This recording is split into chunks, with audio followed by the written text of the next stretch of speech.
आँखें, आँखें नज़र भी लगाती हैं, आँखें दुआ भी देती हैं। इसका सबसे बड़ा एग्ज़ाम्पल यही है कि आप सब मंदिर जाते हो ईश्वर के दर्शन लेने के लिए।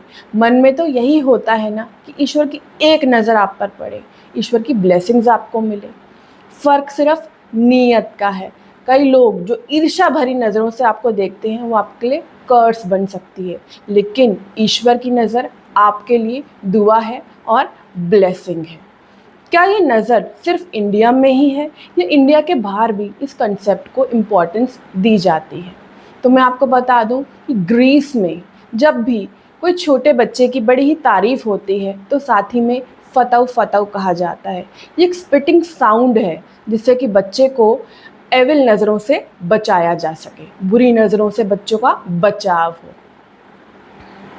टर्की में नज़र बॉन्चुक्स यूज़ होते हैं, यानी ये ब्लू बीड्स होते हैं जिसके बीच में एक आई बनी होती है। इसका मतलब जो भी बुरी नज़र कहीं से आएगी तो वापस वो वहीं चली जाएगी। इसको बच्चों के स्ट्रोलर्स में या घरों में लगाया जाता है।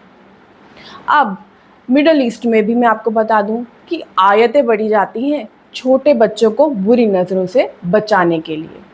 मैक्सिको में दादियाँ नानियाँ बच्चों की नज़र अंडे से उतारती हैं। तो अब ये तो पक्की बात है कि नज़र इज़ रियल। इंडिया में भी बहुत सारे तरीक़ों से आप अपने घर के छोटे बच्चों की नज़र उतार सकते हैं। प्लीज़ इसको कहीं पर सेव कर लीजिए जिससे कि हमारे छोटे बच्चे जो हैं उनको नज़र ना लगे। सबसे पहले आपने क्या करना है, एक तो नज़र या तो आप ट्यूसडे को उतारें या सैटरडे को उतारें। सबसे अच्छे दिन नज़र उतारने के यही दोनों माने जाते हैं। तो नज़र उतारने कई तरीके हैं, मैं आपको कई सारे तरीके बताऊंगी। आप अपनी मर्ज़ी से कोई भी तरीका अपना सकते हैं। सबसे पहले तरीका ये है कि आपने लाल मिर्च लेनी है, सूखी लाल मिर्च, उसके अंदर आपने काली राई और नमक, ये तीनों चीज़ें साथ ले लेनी है। बच्चे के ऊपर से 7 बार एंटी क्लॉकवाइज वारना है। वारने के बाद आपने 7 बार एंटी क्लॉकवाइज वारा, उसके बाद इसको आपने घर के बाहर जाकर जला देना है।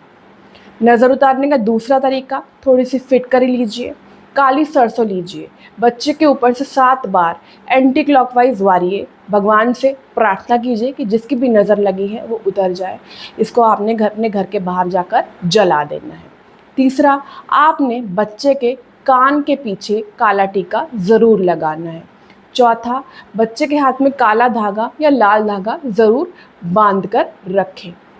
एक चीज़ आप और कर सकते हैं, सैटरडे को आपने थोड़ा कच्चा दूध ले लेना है, बच्चे के ऊपर से 7 बार एंटी क्लॉकवाइज वारिए और इसको किसी स्ट्रे डॉग को पिला दीजिए। और क्या कर सकते हैं, मंडे को आप एक और तरीका कर सकते हैं। आपने क्या करना है, आपने एक बेसन का लड्डू लेना है, इसको अपने बच्चे के ऊपर से 21 बार एंटी क्लॉकवाइज वार के नंदी जी को चढ़ाइए और ईश्वर से प्रार्थना कीजिए कि मेरे बच्चे की हेल्थ अच्छी रहे, वो अच्छे से ग्रो हो और वो दीर्घायु वाला बने। अब नज़र हर माँ की जो होती है ना वो दुआ वाली होती है, इसीलिए हर एक माँ यही कहती है कि मेरे बच्चे को किसी की बुरी नज़र ना लगे।